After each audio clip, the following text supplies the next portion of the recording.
Welcome back. My name is Amal Mukhtar and this is the news in details. President Abdel Fattah al-Sisi accused Israel on Tuesday of being directly responsible for unprecedented humanitarian crises in the Gaza Strip and called for the occupation entity to immediately end its brutal war on the besieged strip and for the international community to shoulder its responsibility to save Gaza. The head of state also made his call as he addressed the International Conference for Urgent Humanitarian Response for Gaza as aid groups warned conditions were worsening than ever in Gaza, with virtually the whole population of more than 2 million people relying on sporadic aid deliveries. The details in the following report. President Abdel Fattah al-Sisi stressed on Tuesday that the Israeli occupation is directly responsible for the unprecedented humanitarian crisis in the Gaza Strip and the suffering of its people as a deliberate outcome of a destructive and revenge war on the besieged territory, its infrastructure and medical system. Speaking at the Urgent Humanitarian Response for Gaza conference in Jordan, President al-Sisi said such war is using the weapon of famine and siege as well as the forced displacement without any respect for international charters or humanitarian ethical principles. The head of state welcomed a UN resolution calling for a ceasefire in Gaza and called on Israel to end its siege there and further called on border crossings must be opened.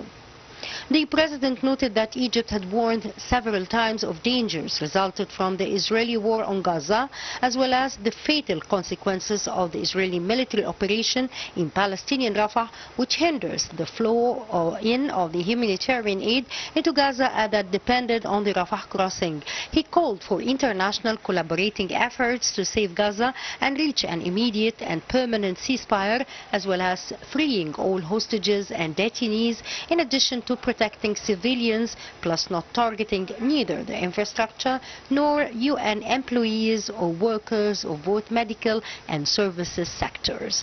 President al-Sisi also noted that there should be a financial support to the UNRWA agency in order to carry out its vital and crucial role, as well as a guarantee of the flow in and distribution of the humanitarian aid in Gaza and the immediate return of the displaced Palestinians to their land. Earlier in the day, President al-Sisi held talks with Jordan's King Abdullah II, which tackled the latest developments in Gaza and efforts to reach a ceasefire and protect civilians in the territory. The two leaders reviewed means of reaching a settlement for the Palestinian cause according to a two-state solution. Jordan's King Abdullah II inaugurated the Urgent Humanitarian Response for Gaza Summit in the Dead Sea on Tuesday. King Abdullah II said a coordination mechanism bringing together all parties in Gaza must be reached, stressing that the situation in Jerusalem and the West Bank was at its worst under continued Israeli aggression.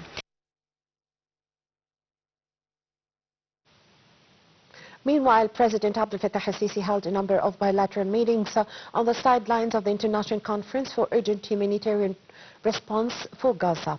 President al-Sisi held talks with his Rwandan counterpart Paul Kagame, during which they probed the latest efforts to reach a ceasefire deal in Gaza and bilateral ties.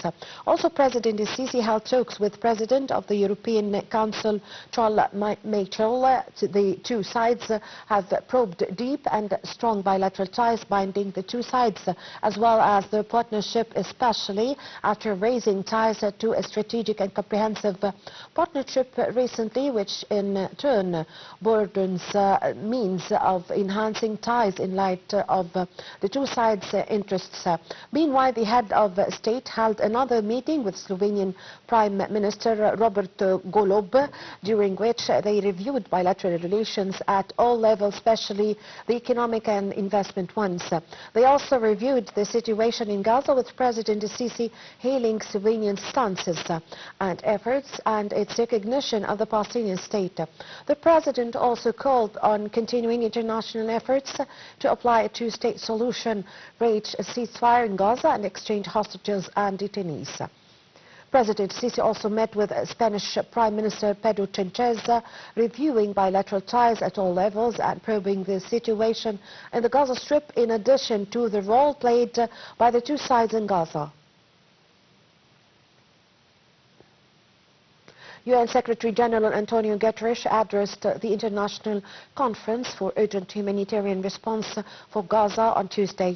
Guterres warned that the health situation in Gaza's hospitals is deteriorating and said arriving to Gaza was not enough to cover its humanitarian needs. The UN chief also noted that 80% of Gaza's population lacks access to clean water due to the war and aid cutting.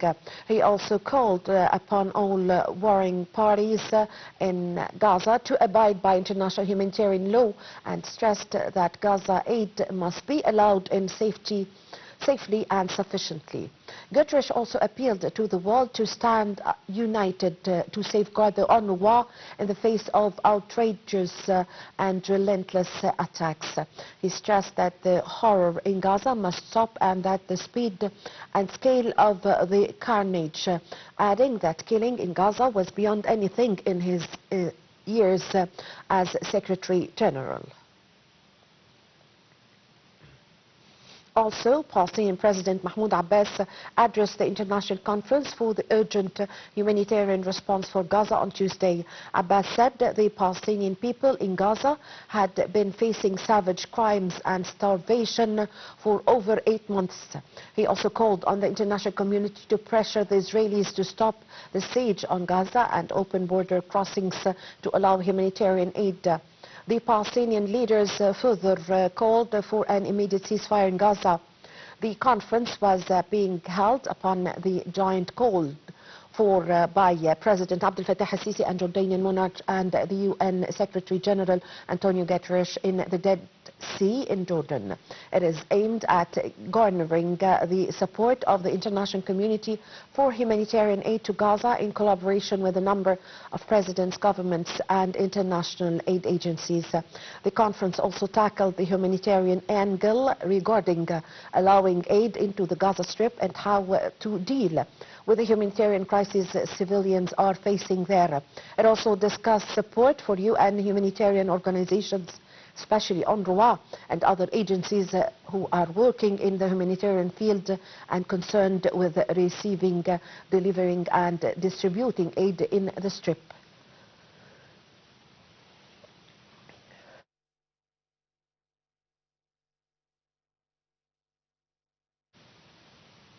Foreign Minister Sameh Shoukry held a joint press conference with his Jordanian counterpart and the deputy of the UN Chief for Humanitarian Affairs at the International Conference for Urgent Humanitarian Response for Gaza.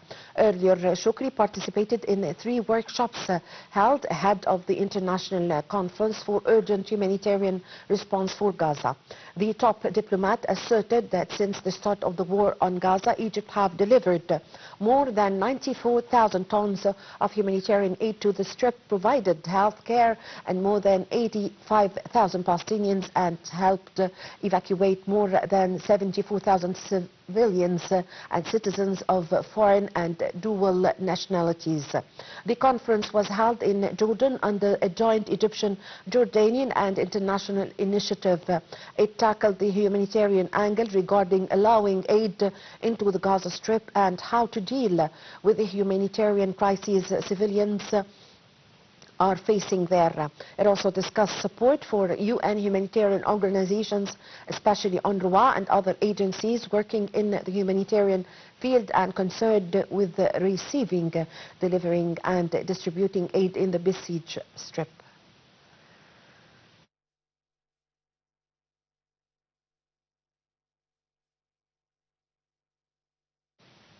The United States on Tuesday promised more than 400 million euros in new aid for the Palestinians at the International Conference for Urgent Humanitarian Response for Gaza, where world leaders backed a U.S. push for a ceasefire as the only ultimate solution to help war-ravaged Gaza. U.S. Secretary of State Antony Blinken promised 404 million euros for food, drinking water, health supplies and other aid to the Palestinians. He also noted that the UN appeal for the Palestinians was only 1/3 funded, with a shortfall of some 2.3 billion euros. The US top diplomat also called on countries to press Hamas to accept the ceasefire proposal laid out by the 31st of May by President Joe Biden, saying that Israeli Prime Minister Benjamin Netanyahu assured him to support. Blinken did not specify how the United States would deliver the assistance. However, Washington was focused on the World Food Programme and private aid groups. And Spanish Prime Minister Pedro Sánchez announced another 16 million euros in assistance to Gaza, praised the U.S. diplomatic efforts for a ceasefire, and called on Hamas and Israel to act in a responsible manner and seize the new opportunity in front of them. Cairo welcomed a UN Security Council decision that is backing a deal over a comprehensive and permanent ceasefire in Gaza. A foreign ministry in a statement welcomed a hostage swap deal and a full retreat of Israeli forces from Gaza. The statement reiterated calls for Israel to abide by commitments to the international community's rules and to stop the war on Gaza.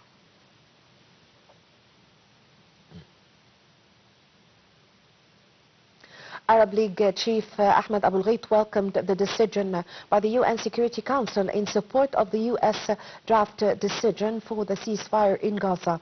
Abul Ghait also said on his social media account that the Council has been too late in shouldering its responsibilities, which opened the way for mass killings of Palestinians. He also said the Israeli aggression in Gaza must be immediately stopped.